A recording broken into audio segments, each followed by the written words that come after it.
Before gods ruled the sky and humans walked the earth, before time began its rhythm and words formed meaning, there was Thoth. He was not born like other gods, he emerged from the apse of silence, from the space between Ra's Thoth and Mahat's truth. A spark of consciousness took form, and that form was Thoth.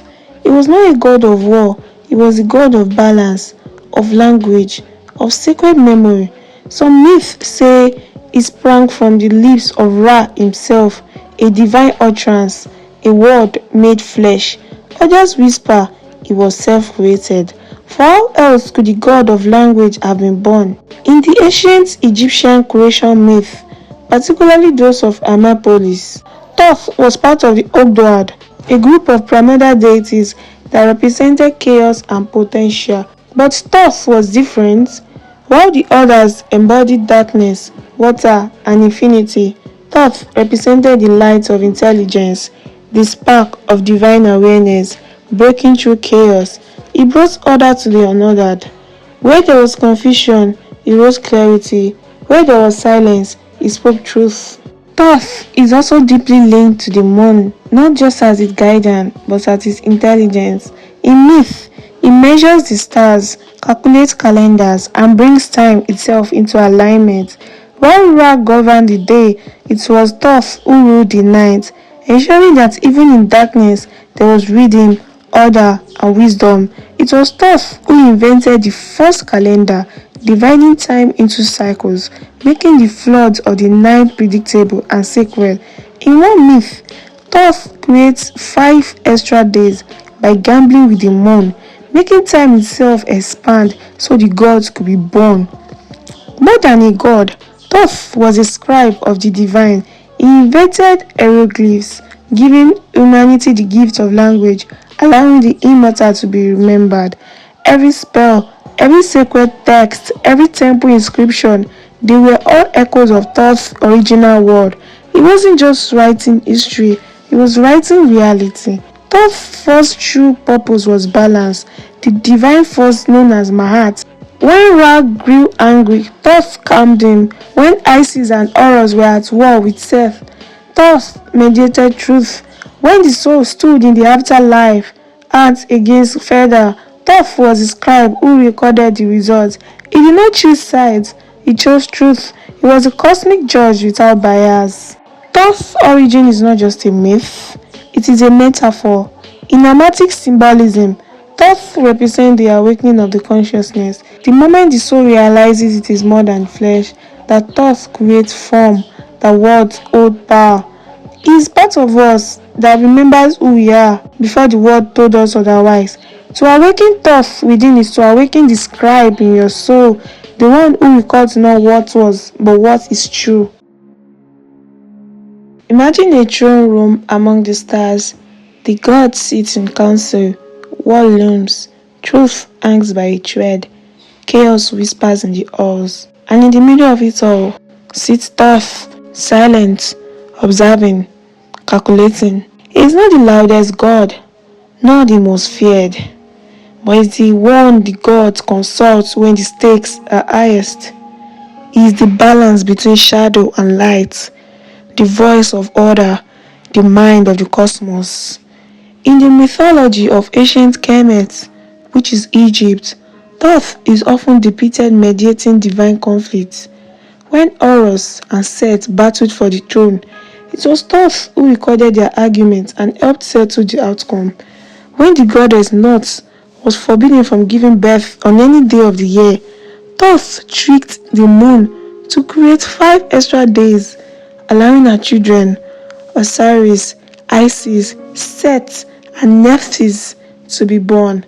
It is a mind that outsmarts faith, the intelligence that even the gods rely upon. When gods lose their way, they call upon Thoth. In Egyptian tradition, names held power. Thoth had many titles, each reflecting a facet of his divine role.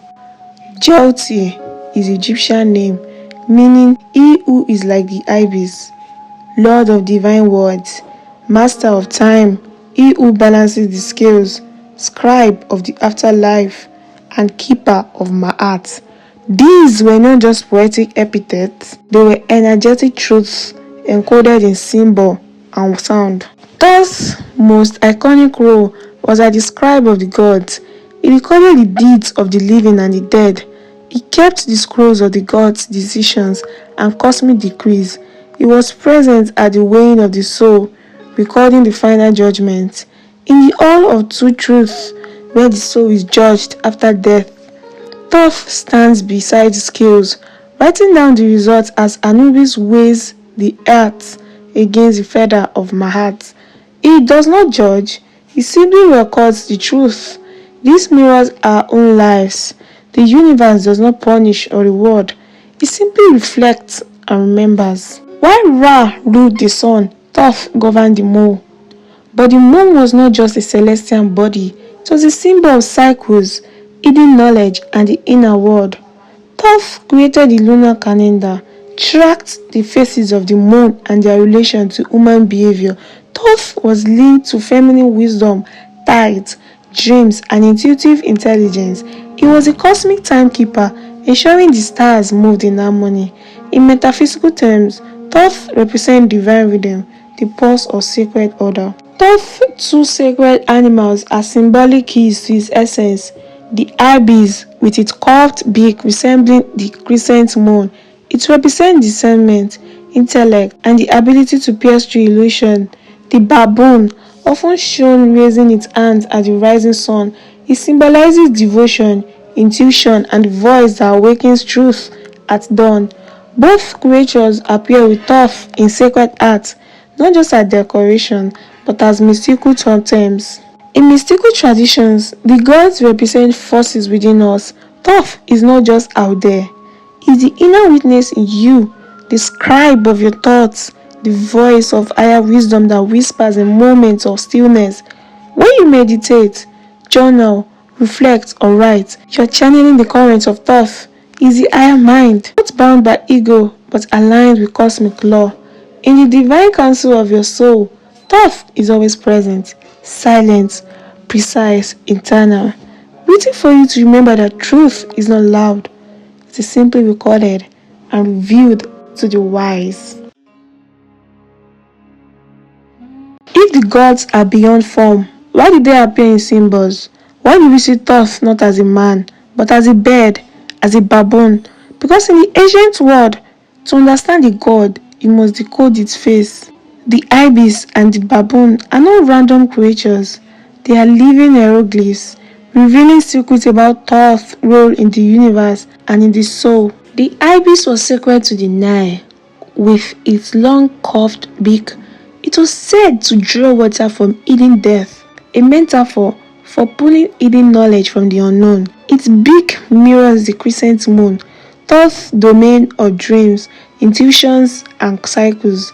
The Ibis walks calmly through murky waters, symbolizing clarity amidst confusion. It is elegant, precise, just like the written word and mathematical thought, both invented by Thoth. The Ibis is not a predator, it is a seeker. It does not rule by force, but by knowing.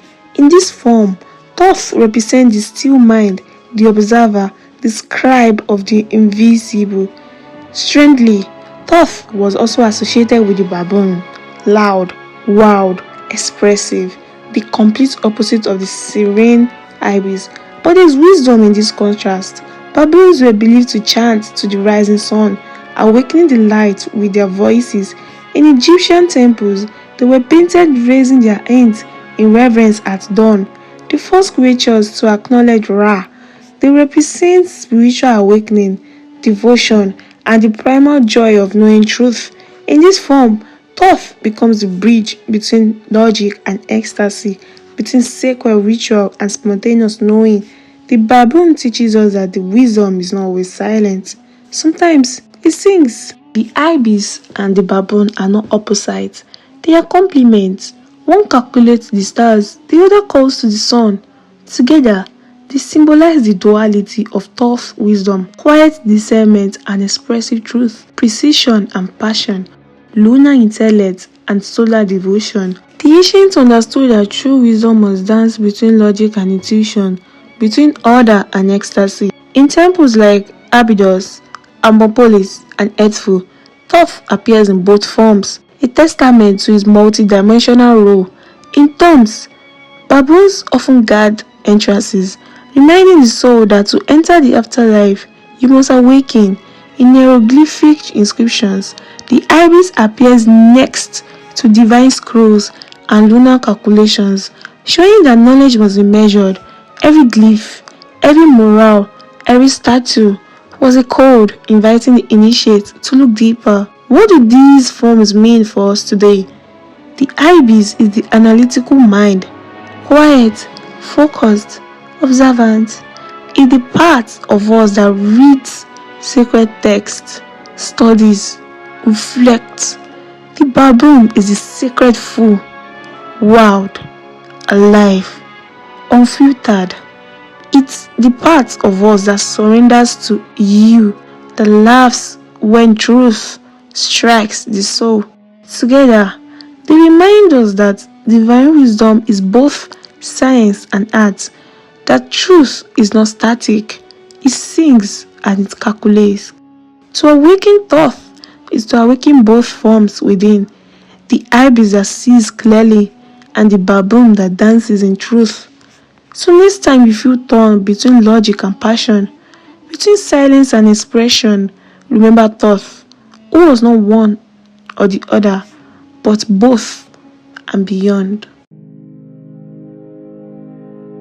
They say there exists a book not meant for mortal ends, a book that can command the heavens, speak with animals, and awaken the dead. Buried deep beneath the earth or hidden in sacred temples, the Book of Thoth has haunted the imaginations of mystics, seekers, and scholars for centuries. But what is this book? Did it ever exist? Or was it never meant to be read, but remembered? According to Egyptian legend, the Book of Thoth was said to be written by the god himself in his own hand. It held two spells, one that allowed the reader to speak with all creatures, and one that revealed the secret of the gods and the stars. It was hidden in a box placed at the bottom of the Nile, guarded by the serpent spirits. The story appears in a demotic text from ancient Egypt, a tale about a prince who discovers the book and suffers terrible consequences for misusing it. The warning is clear: he who reads the Book of Thoth without purity will be destroyed by its truth. Like many sacred myths, the Book of Thoth may not be a physical object, it is an allegory. The book is the Akashic record, the invisible library of all wisdom and memory. It is your subconscious mind, the place where divine truth is inscribed. It is the inner scroll, revealed only through purification, meditation, and spiritual awakening. You don't read the Book of Thoth, you become worthy of receiving it. The book represents the initiatory path. You must face the serpent, symbol of primal fear and transformation. You must burst through layers of illusion, the boxes within boxes. You must die to ego before you can handle the sacred text. That is why in mystical traditions, true knowledge isn't taught, it is unveiled. The lips of wisdom are closed, except to the ears of understanding. Some ancient texts, including the writings of Clement of Alexandria and Plutarch, mention scrolls attributed to Thoth, numbering in the tens of thousands. The Egyptian priest Manetho claimed there were 36525 books of Thoth. In the Mythical, Thoth as Ems reveals divine wisdom in dialogic form, mystical conversations between the initiate and the master. So while there may have been literal text, the true Book of Thoth is considered a living frequency, accessed not with the eyes, but with the soul. Occultists such as Aleister Crowley reference the Book of Thoth as the foundation for the tarot system. Eliphas Levi believed it was encoded in the major arcana. Malipi All stated that all great systems of initiation trace back to this mythical text. In essence, it became a symbol for all esoteric wisdom, secreted away from the profane, protected by sacred law. To touch the book of Thoth is to hold the lightning of divine memory in your hands. The myth all agree. To access the book of Thoth, you must be morally upright, spiritually awakened, emotionally disciplined, able to see without ego, hear beyond words. In mystical initiation, this is the stage when the initiate is given the scroll, but the scroll cannot be opened until the soul is ready. The book is not given, it is revealed. Whether buried beneath the now or hidden within your own being, the book of Thoth waits not to be read, but to be remembered. A single tablet, emerald green, inscribed with words that define time and space, from ancient alchemists to Renaissance magicians, from Isaac Newton to modern mixers, all are bowed before the video carved on the emerald tablet. But where did it come from? Who wrote it, and why has one phrase, as above, so below, echoed across millennia? What is the emerald tablet? It is a mysterious green tablet attributed to Hermes Trismegistus, the Greek name for Thoth. It is said to contain the entire philosophy of alchemy in just a few cryptic lines. Its most famous verse, as above, so below, as within, so without. Some legends say it was discovered in a tomb beneath a statue of Hermes, others that Alexander the Great unearthed it in Egypt. No one knows the true origin, but its message is universal. Here is a key passage translated from Latin. That which is below corresponds to that which is above, and that which is above corresponds to that which is below. To accomplish the miracle of the one thing, everything reflects everything else. The stars in the sky mirror the structure of our minds. The patterns of galaxies are echoed in atoms. The outer world is a mirror of the inner world. This is the core of hermetic science, understanding that to change your reality, you must first change your consciousness. To the alchemist, the emerald tablet wasn't just a spiritual lesson, it was a practical formula, as above, so below, meant that transformations in the macrocosm reflect those in the microcosm. The goal is to purify the soul, align with the divine, and manifest the purity in the physical world, often symbolized as turning lead into gold. But the gold was not metal, it was the light of the soul. Fix the volatile, volatile the fixed. Translation: master the spirit, command the body. In many hermetic traditions, Thoth is the author of the tablet. It is said to be the essence of his wisdom, crystallized in one short passage.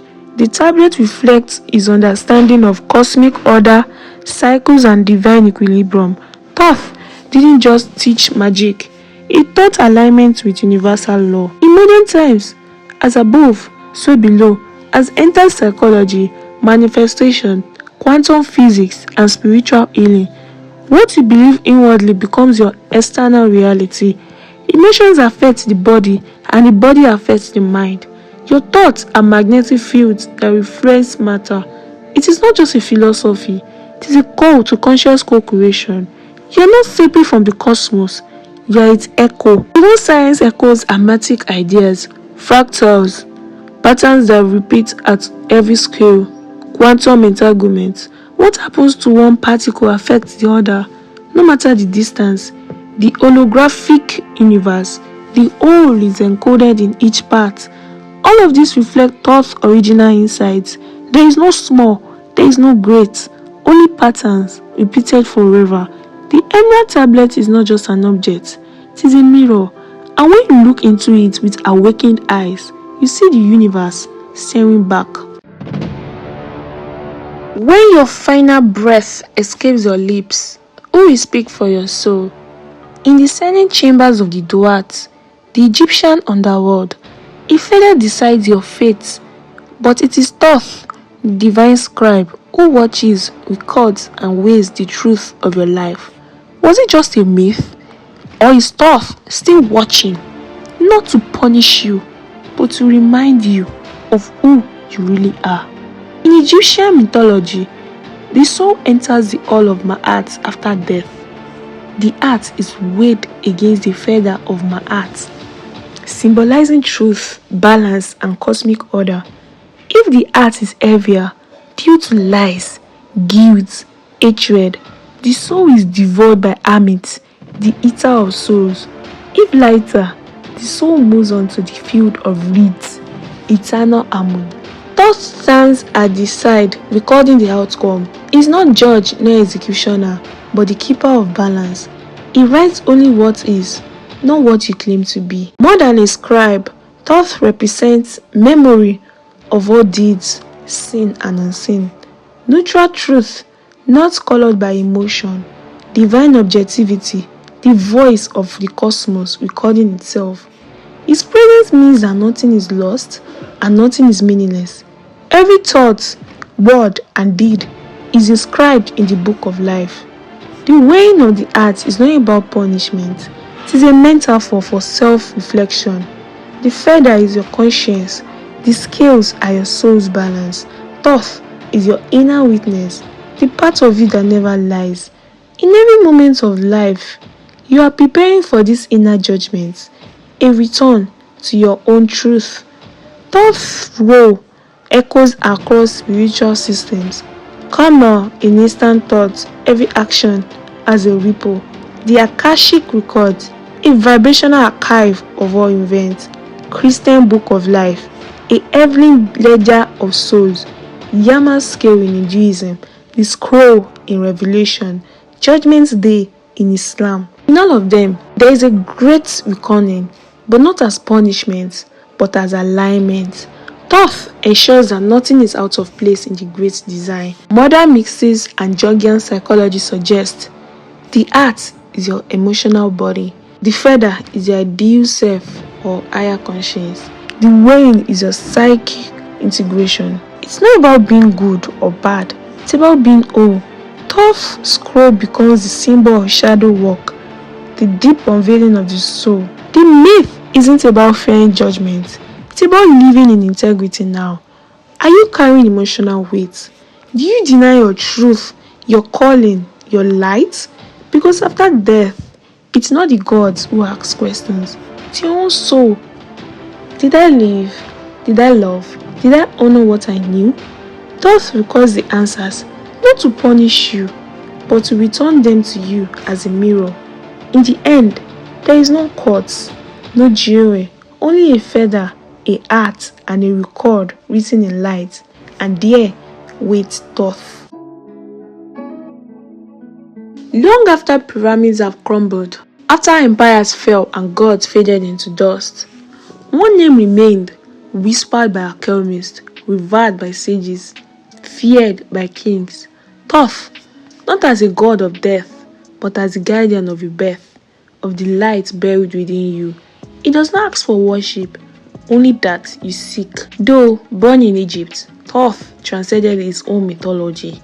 He reemerged as Hermes Trismegistus in Greece, which is the thrice great, a teacher of alchemy, astrology, and divine law, the alleged author of 36525 sacred scrolls said to contain the secrets of the universe. In Alexandria, scholars studied him. In Rome, magicians invoked him. In medieval Europe, hermetic texts were burned and banned for their dangerous power, but Thoth's wisdom could not be buried. It only went underground. Why is it hidden? The wisdom of Thoth was never meant for the masses. It was encoded in symbols, metaphors, numbers, rituals, geometry, and myth. Why is this? Because truth must be earned, not handed out. Only the initiates, the seeker, the light worker could unlock the code. Occult means hidden, not evil. Thoth's knowledge became the foundation of Western esotericism, the Kabbalah, the Tarot, astrology, alchemy, sacred geometry, and theology.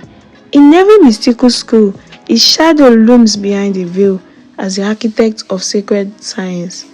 Today, Thoth is not forgotten, he is reborn in quantum physics dance with ancient cosmology, in the margin of mysticism and neuroscience, in modern light workers, seekers, and truth bringers who study energy, vibration, and universal law.